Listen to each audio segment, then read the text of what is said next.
You step onto a flat sheet of glass. A number appears, no springs you can see, no dial, no needle swinging back and forth. Just a clean, glowing figure that claims to know your weight to the 10th of a pound. How does it do that? Underneath that calm surface, something is quietly bending. Something is measuring a flex far too small for your eye to catch. Tonight, we slice the scale open and watch your weight become a number.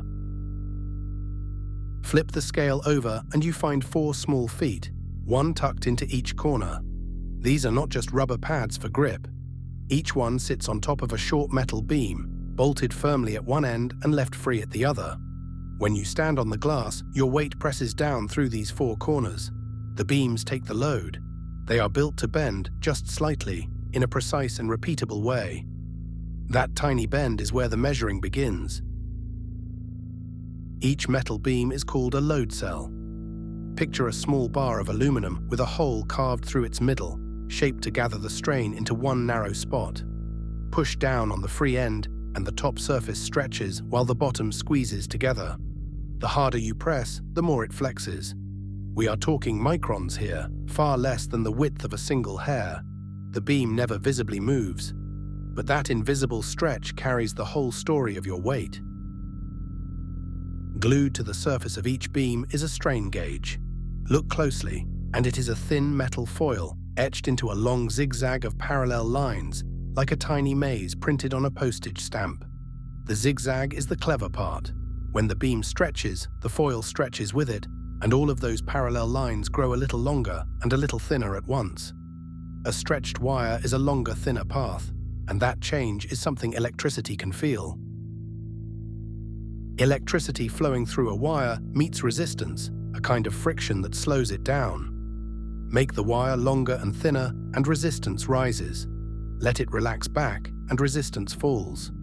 So as your weight bends the beam, the strain gauge's resistance shifts ever so slightly, by a fraction of 1%. It is a faithful translator. More weight, more stretch, more resistance. The mechanical world of bending metal has just become an electrical signal, but that signal is still far too faint to read. To catch such a tiny change, the scale uses a clever loop called a Wheatstone bridge. 4 resistances are wired into the shape of a diamond, with the strain gauges sitting among them. When nothing presses down, the diamond is balanced, and the 2 sides rest at equal voltage. The difference between them is 0.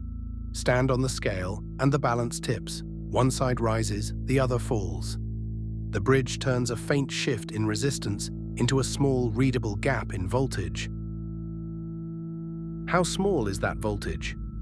Often just a few thousandths of a volt, what engineers call millivolts.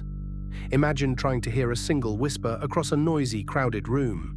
The signal is real, but it is nearly drowning in electrical noise from the wiring and the world around it. On its own, no display could ever show it. So before this whisper can become a number, it has to be made louder and cleaner without losing the meaning hidden inside it. That job belongs to an amplifier. It takes the bridge's faint millivolt signal and multiplies it, often hundreds of times over, lifting it from a whisper to a clear voice. A good amplifier is careful about its work. It boosts the true weight signal while rejecting the noise that both sides of the bridge happen to share. What comes out the other end is a smooth, strong voltage that rises and falls cleanly with the load on the glass. Now the signal is finally ready to be counted. But the scale's brain does not think in smooth voltages. It thinks in numbers, in ones and zeros. So the amplified signal passes into an analog to digital converter, an ADC. Thousands of times each second, it samples the voltage and asks one simple question. On a fixed scale, how high is it right now? Each answer becomes a number. The continuous flowing voltage is chopped into a steady stream of precise digital values. Your weight, once a bend in metal, is now pure data. Those numbers flow into a tiny microcontroller, a small computer printed onto a single chip. But a raw number is not yet pounds or kilograms. At the factory, the scale was taught with known weights, learning exactly how its numbers map to real mass.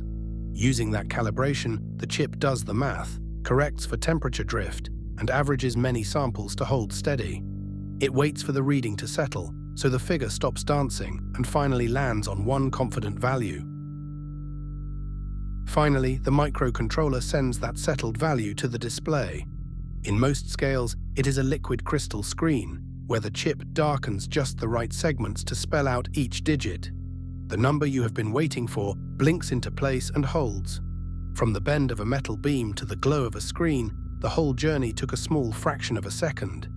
You felt nothing move beneath you, yet a precise conversation has just happened under your feet. Let us trace the whole chain at once. Your weight presses down on 4 metal beams, the load cells. Strain gauges bonded to them stretch, changing their resistance. A Wheatstone bridge turns that change into a tiny voltage. An amplifier lifts the faint signal into a strong one. An analog to digital converter turns it into numbers. A microcontroller applies the calibration and the math. And a screen shows the result. Bending metal, shifting resistance, voltage, numbers, weight. 7 quiet steps, and not one moving part you could ever see. So the next time a number rises up to meet you, remember the bending beam beneath the glass. A scale does not really feel your weight. It feels a stretch, too small to ever see, and patiently turns that stretch into a number you trust. Clean, quiet, and certain. The Cutaway will be back to slice open another everyday machine. Until then, look a little closer at the ordinary objects holding perfectly still beneath your hands and your feet.